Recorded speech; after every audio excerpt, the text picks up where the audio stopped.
All right, let's dive right into this, shall we? Celebrity news always grabs attention, and this one particularly caught my eye. It's about Shailene Woodley and Lucas Bravo. From that article, Shailene Woodley appears to have a new man. And I think what's so interesting is that we're trying to kind of unpack this potential new relationship, especially knowing a bit about Shailene's past and, what Lucas has been saying lately about relationships and the whole thing. So I guess our mission here is to really dissect this whole story, pull out the important bits and, maybe even get some insights about how relationships work in the spotlight and also how people move on after breakups. Yeah. And of course, we can't forget about the challenges of staying close when you've got, life and work pulling you in opposite directions. Yeah, it really makes you think about how all these seemingly, separate pieces of information actually weave together. We've got this snapshot, this moment in Paris, and it's like layered with these personal thoughts from both of them about their own relationship experiences. It's fascinating. It's not just about who's dating who, but it's about the context, the backdrop of where they've each been that might help us understand things a little better. Exactly. And speaking of context, the heart of this story is that report about Shailene Woodley being seen with Lucas Bravo in Paris. Yeah. It wasn't just a quick sighting either. They were actually photographed arm in arm. Oh, really? Yeah, and get this, they were even wearing matching green sweaters.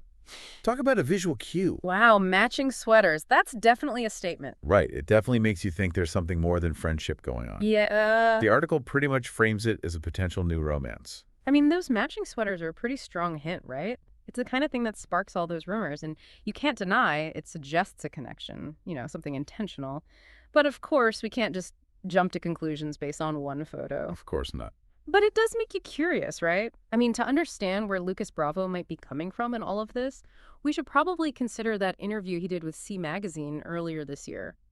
He talked pretty openly about a 3-year relationship that had just ended. Yeah, I remember reading that.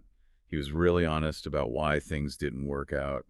He talked about how tough it is to maintain a relationship when your work takes you all over the world. Yeah, his comments really do provide some important background. And what's so interesting is how specific he was.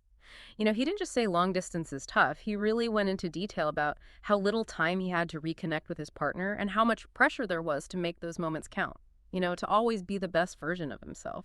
It really highlights the strain that kind of lifestyle puts on a relationship. It does. He even said something like, you're in different countries and then you have 24 hours to reconnect. Mm-hmm. It's so much pressure to be the best version of yourself. It's almost like you can feel that weight in his words. Like he's describing a situation where it's really difficult to just relax and be yourself. Right. It's not just busy schedules. It's the emotional effort of constantly trying to bridge that distance and then feeling like you have to squeeze all this meaning into these short bursts of time.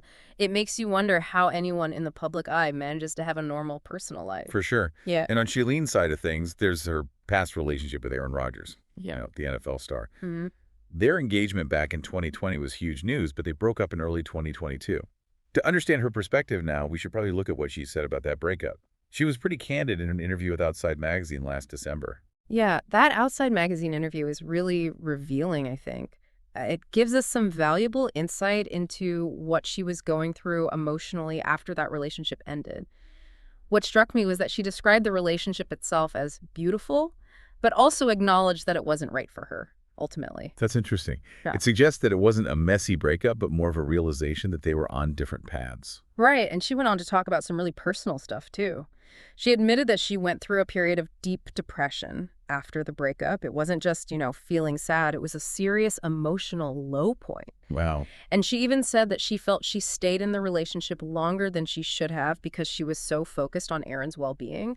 She used the word toxic to describe the situation. That's really powerful. It speaks to the emotional toll that even seemingly happy relationships can take and how hard it can be to leave even when you know you should. Absolutely. It suggests that she did a lot of soul searching after the breakup,